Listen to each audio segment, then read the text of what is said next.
이것이 이제 방금 전에 문재인 대통령의 일정이 엠바고가 이제 풀린 건데, 양 변호사님, 여기가 어디냐면은 어머니가 계신 부산 영도 지역. 네, 그렇습니다. 부산 영도에 이제 양산에서 머물다가 부산 영도에 어머님 댁을 방문을 하셨는데 예. 문재인 대통령의 평생에 굉장히 큰 영향을 끼친 분이 또 어머님이시라고 합니다. 그러니까 가정 형편이 어렸을 때 굉장히 안 좋았다라고 하시죠. 그리고 어머님이 정말 리어카 깔면서 이렇게 뭐 행상하다시피 해서 이렇게 집을 꾸려 나가셨고 그런 부분들이 문재인 대통령 그렇게 또 얘기를 하세요. 그렇게 가난했기 때문에 예. 자신은 돈으로부터 오히려 자유로워질 수 있는 법도 배웠다라고 말씀은 지금 하시지만 굉장히 어렵고 힘들게 컸다는 거고요. 예. 문 대통령은 지금도 그러니까 어머님이 20년 전에 주신 천주교에서 쓰는 묵주 반지를 항상 끼고 다니신다고 그렇죠. 합니다. 네. 그만큼 이제 어머님이 주신 가르침이나 이런 부분들을 소중하게 여기신다라는 그런 면에서 이제 오늘 어머님을 찾아뵙는데 지금 화면에 나온 것처럼 버스 타고 가셨네요. 예, 지금 저 보시는 부분도 참 버스를 타고 이동을 했던 굉장히 거예요. 또 화제를 모을 장면인 것 같습니다. 예. 근데 저 버스 1호 차인 것 같은데요. 1호 차, 저 예, 안에 보면 테이블이 있잖아요. 테이블이 있어요. 그러니까 그냥 버스가 아니고요. 아, 물론 그렇죠. 그냥 버스는 경호 문제가 있어서 할 수가 없고. 근데 저기에서 왜냐하면 지금 양산에서 영도로 가실 때, 부산에 가실 때는 저 지금 수단이 뭐 헬기하고 이 정도인데 헬기를 이용하기에는 적절하지 않아서 버스밖에 이용을 하실 수가 없고요. 버스도 1호 차 버스는 되게 좋습니다. 저도 타봤지만 아주 좋거든요. 그러니까 버스 타고 가셨네요 하더라도 저기 아주 저 안에 온갖 그 위기 시의 상황에 대비해서 시설도 다 돼 있으니까요. 이 걱정 안 영상이 이제 하셔도 모친댁을 방문하기에 앞서서 저기서도 주민들하고 일일이 사진을 찍어주고 인사를 하는 모습이네요. 근데 김병민, 저기 아파트를 보더라도 그렇게 좋은 아파트는 아닌 것 같아요. 그렇죠. 문재인 대통령이 청와대를 입성하기 전에 있었던 그 홍은동 아파트 같은 경우도 사실 좋은 빌라는 아니었지 않습니까? 그러다 보니까 친서민적인 행보를 보여주는 모습이다라고 볼 수 있는 거고요. 문재인 대통령에게 어머니는 정말 남다른 존재라고 얘기를 하고 있죠. 그러니까 과거 한국정쟁 당시 흥남철수로 문재인 대통령 부모님이 이제 넘어오게 되면서 그 거제에서부터 생활을 시작했을 때 굉장히 어려운 삶을 살았던 것 아니겠습니까? 그러니까 문재인 대통령이 가장 아끼는 애장품이 하나 있다라고 하는데 그게 어머니로부터 물려받은 묵주 반지라고 손가락에 끼고 있는 늘 이 넷째 약지 손가락에 끼고 있는 묵주 반지를 끼고 있다는 건데요. 저렇게 좀 소탈하게 어머니의 행보의 모습들을 문재인 대통령이 물려받은 것이 아니냐라는 얘기를 하고 있는 거고 지역에 있는 주민들 입장에서는 대통령이 말 그대로 이제 금이 환영해서 돌아온 모습이기 때문에 굉장히 좀 밝은 미소로 저렇게 맞이하는 것 같고 저 바로 뒤에 경호 실장이 정말 힘들게 경호하는 모습들이 계속 잡힌 것 같습니다. 그래서 정치인이니까 저런 것들이 좀 피곤하지는 않을까요? 어느 순간 돼가지고. 대통령 해보셨어요? 당선되면 피곤하지 않을까. 근데 재미난 것은 주민들하고 사진 찍을 때 특히 어린아이와 사진 찍을 때요. 어린아이를 어깨에다가 안을 때를 빼고는요. 항상 어린아이 눈높이로 허리를 숙여서 사진을 찍습니다. 그래서 제가 볼 때는 문재인 대통령의 성품을 알 수 있는 장면이라고 생각이 들고 아마도 저런 국민을 섬기고 어린아이 눈높이를 맞출 줄 아는 대통령의 저 초심을 임기가 끝날 때까지 국민을 위해서 사용한다면 아주 국민들에게도 호평받는 대통령이 되지 않을까 생각이 듭니다. 어머니를 한 50여 분 정도 뵀다고 했는데 이제 선거운동하고 당선이 되고 취임하고 시간이 없었으니까 오늘은 날을 잡아가지고 어머니를 뵈주려고 했던 것 같아요. 근데 사실 정말 제일 기뻐했던 분 중에 한 분이 어머니 아니시겠어요, 그죠? 이제 나이가 드시면 그리고 저렇게 성공하실수록 정말 그 본인의 그 기쁨을 나눌 사람이 적어지거든요. 오히려 슬픔도 나눌 사람이 적어지지만, 근데 이제 저렇게 어머니가 살아 계신 것도 하여튼 대통령한테는 복이시죠. 저 연세가 꽤 있으신데 건강하시고 이러니까 그리고 어머니 입장에서도 그 아드님이 대통령 되시는 거 본 거니까 어머니 입장에서도 더할 나위 없이 기쁘실 텐데 아마 저렇게 기도를 간절히 해주셨다고 묵주 반지도 주시고 이러셨다는데 뭐 탈무드에 나오는 얘기잖아요. 신은 모든 곳에 존재할 수 없게 어머니를 만들었다는 것처럼 기도도 어느 종교든 어떻게 얘기하냐면 어머니의 기도가 가장 간절하다 그러거든요. 근데 그거를 법조인들은 사실은 이제 사법시험 붙을 때 그걸 느끼죠. 엄마가 사실 어머니가 본인보다 훨씬 기도를 간절하게 해주니까 그런 마음이 아마 그렇게 간절히 기도해주는 마음이 지금도 이제 어머니가 살아계시니까 문재인 대통령에 대해서는 저 어머니께서 모친께서 성공한 대통령이 되기를 이렇게 계속 기도해 주시지 않을까 싶은데요. 그렇겠죠. 달걀 행상으로 뒷바라지를 했고 이제 말씀하신 묵주 반지가 이제 보이는 왼쪽 손의 네 번째 손가락에 껴있는 묵주 반지입니다.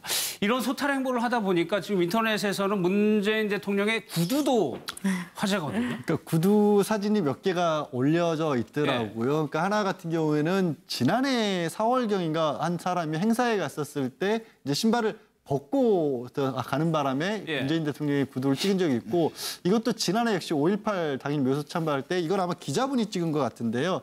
보시다시피 밑창이 굉장히 많이 달았어요. 그러니까 지금 보여주신 것은 이제 지난해 4월쯤에 단 건데 예. 이게 이제 문 대통령이 지난해 신고 다니던 구두였는데 마침 또 사연이 있더라고요. 이게 그냥 아무 브랜드에서나 사는 게 아니라 예. 이제 청각장애인들이 만드는 수제화 브랜드의 회사에서 나온 그 신발을 그렇게 또 오래 신으셨고 저 신발이 한때 또 유명했던 게 유시민 작가가 이제 모델로 재능 기부를 하셨던 거죠. 그러니까 모델이 되셔서 유시민 작가를 모델로 삼았었고 예. 모델료로는 갈색 구두 한 켤레를 받아서 또 화제가 됐었던 적이 있는데 이게 다시 한번 이제 네티즌들이 나도 저 구두 신고 싶다라고 찾았는데 회사가 어려우면서 경영난 때문에 지금은 회사 폐업했습니까? 운영을 안 한다고 합니다. 그래서 조금 더 일찍 대통령이 되셨더라면 예. 회사가 오히려 장애인들이 하는 회사가 더 잘 되지 않았을까 하는 아쉬움도 남는 그런 일입니다. 예, 예. 의미가 있는 신발이었어. 이런 것들을 좀 자주 봤으면 좋겠다는 생각이 드네요. 그리고요, 뭐 문재인 대통령의 인기가 해외로까지도 가는 것 같아요. 페이스북의 창시자인 저커버그도 취임 축하 메일을 보냈다고 하는데 만나고 싶다. 그렇죠. 이메일을 보냈다라고 얘기하고 있고요. 문재인 대통령이 후보 시절에 페이스북 코리아를 찾은 적이 있다는 겁니다. 그때 이제 페이스북 라이브로 또 후보 시절 인터뷰했던 그런 경험이 있기 때문에 거기에 예. 대한 감사의 마음을 좀 담은 내용이라고도 볼 수 있고 또 문재인 대통령이 그 당시에 이제 방문하면서 썼던 얘기가 사람 중심 4차 산업혁명이라는 얘기를 썼는데 지난 대통령 선거에 4차 산업혁명이 굉장히 중심 키워드지 않았습니까? 하지만 4차 산업혁명으로 인해서 결과론적으로 일자리를 잃어버리게 되는 수많은 사람들이 나올 수 있기 때문에 이 사람 중심 4차 산업혁명에 대한 이야기를 꺼냈고 예. 저커버그도 여기에 대해서 공감하면서 조속한 시일 내에 대통령과 만날 기회를 희망한다라고 얘기를 했는데요.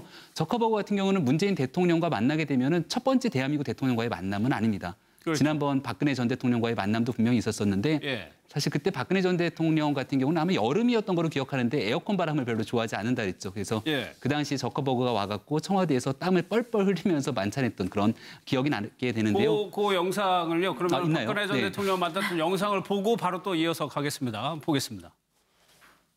사실 뭐 저도 그렇고 또 청와대에서도 그 국민과의 소통을 위해서 또 많은 사람과 만남을 위해서 페이스북을 이용을 하고 있는데 그 페이스북을 통해서 사람을 만나는 것도 즐겁지만 이렇게 그 얼굴을 맞대고 페이스 투 페이스로 만나니까 더 반갑습니다. 그러셨는지 모르겠지만 한국에서는 새로운 경제 발전의 전략으로 창조 경제를 추진을 하고 있습니다. 창조 경제는 이제 상상력 너무 지금 더우시죠? You must be rather Yeah, I'm a little- sultry in here, or I'm a little warm. 사실 저 때도 솔선수범 전기절약 솔선수범 한다고. 예. 그때 이제 2013년도니까 박근혜 대통령 전 대통령 취임 초기였거든요. 그러니까 창조 경제를 강조하는 부분들에서는 항상 나올 수밖에 없는 얘기가 왜 대한민국에서는 페이스북 같은 기업들이 나올 수가 없는 것이냐는 얘기가 나오기 때문에 초대했던 거고 예. 이번에 이제 문재인 대통령 같은 경우도 공약 중에 중소 벤처 기업들을 좀 신설시킬 수 있는 부처를 만들고 이런 경제를 활성화시키겠다고 얘기했던 만큼 저커버그와 함께 만남을 가지면서 이런 인물들이 대한민국에 나올 수 있게 만들겠다라고 할 수 있습니다. 근데 예. 지금이 5월 달이니까 아마 여름에 만날 확률도 꽤 있어 보이는데요. 오면 꼭 이번엔 에어컨 빵빵하게 틀어갖고 땀 흘리는 일이 없도록 하는 것도 좀 배려의 한 장면이 되지 않을까라는 생각도 들어요. 저는 저커버그가 이렇게 관심을 갖는 게요. 이유가 있을 것 같아요. 왜냐하면 사실 저커버그는 지금 정치에 관심이 있다는 얘기가 있어요. 그래서 다음에 대통령 출마를 하려고 계획을 세운다 이런 얘기가 있는데 부인도 중국계잖아요. 그렇죠. 그렇기 때문에 이렇게 소수 인종이라고 이제는 할 수 없죠. 유색 인종이 미국도 인구 구성에서 많은 비율을 차지하고 있으니까 가능성도 뭐 본인이 출마할 가능성도 있을 텐데요. 그러면서 사실 옛날에는 90년대 후반 2000년대 초반까지는 우리나라에서 대통령 선거를 할 때 미국에서 어떻게 선거 운동을 하는지 관심을 예, 가지고 예, 예. 미국에서 선거 전략을 세우는 사람들을 만나서 의견도 듣고 이랬는데 컨설팅을 많이 들었죠. 근데 이제 사실 요즘 우리나라에서 모바일 선거가 앞서 나간다는 얘기가 많이 있거든요. 그러니까 오히려 미국 쪽에서 미국 사람들을 만나면 줘야 할 사람들이 이 모바일 선거에 관련해서는 한국이 앞서간다고 관심을 많이 보이고 있거든요. 예. 그래서 혹시 저커버그를 만나면 4차 산업뿐만 아니라 개인적으로 선거에 관련해서 질문을 하는지도 한번 살펴봐야 될 것 같습니다. 중국 쪽 반응도 한번 보겠습니다. 중국에서도 인기가 상당한데 지금 뭐 중국의 최고 한류 스타는 문재인 대통령이라는 말도 나오고 있어요. 그러게요. 그러기도 하고요. 그러니까 지금 저 사진 나오고 있죠. 예. 그러니까 국내에선 보기 어려웠던 사진들을 또 어떻게 찾는지 중국의 모르겠어요. 네티즌들이 또 가지고 있는 게 있다고 합니다. 그러니까 저 아이스크림 먹는 장면도 있고 뭐 유도 도복 같은 걸 입고 있는 듯한 그런 장면도 있고요. 뭐 김정수 여사분에게도 굉장히 관심이 많다라고 하는데 예. 중국 네티즌들이 그렇게 많이들 좋아한다. 심지어 그런 얘기도 나오고 있습니다. 근데 또 어떤 매체에선가 또 각국 정치 지지자들 또 외모 순위를 매겨놨던 참 재밌는 발상이긴 한데 문재인 대통령이 무려 7위를 하셨네요. 전체 세계 지도자. 전체 세계 지도자한테 7위를 했고 1위가 아마 캐나다 대통령이었던 걸로 젊은 대통령이 있지 않습니까? 트리도. 네, 그렇게 나왔네요. 알겠습니다. 중국인들이 왜 열광하는 거예요? 뭐 이중적인 게 하나 있겠죠. 뭐냐면 그 사드 배치에 대해서는 혐한 감정을 가지고 예, 그랬잖아요. 한국 그 물품을 불매운동하면서 태우기까지 한 시위를 하는 반면에 또 한류라고 하는 그 한국 문화에 대한 선호도가 있지 않습니까? 그래서 중진국에서 이제 선진국으로 도약하는 중국의 개발 모델이 바로 한국이기 때문에 예. 많은 사람들이 한류와 한국 상품, 한국 문화에 대해 관심이 있기 때문에 그것을 대표하는 대통령에 대해도 관심이 많다는 생각이 들고요. 문제 재밌는 거는 국내의 그 문 팬클럽 수가 4만 5천 명밖에 안 되는데 중국의 팬클럽 수가 5만 5천 명, 1만 명이 더 많답니다. 역시 인구의 대국답게 뭘 해도 한 번 움직이면 훨씬 더 큰 것 같습니다. 예, 주중 한국 대사관의 외교관이 직접 얘기한 거였거든요. 요즘 중국 최고의 한류 스타는 문 대통령과 김정숙 여사다.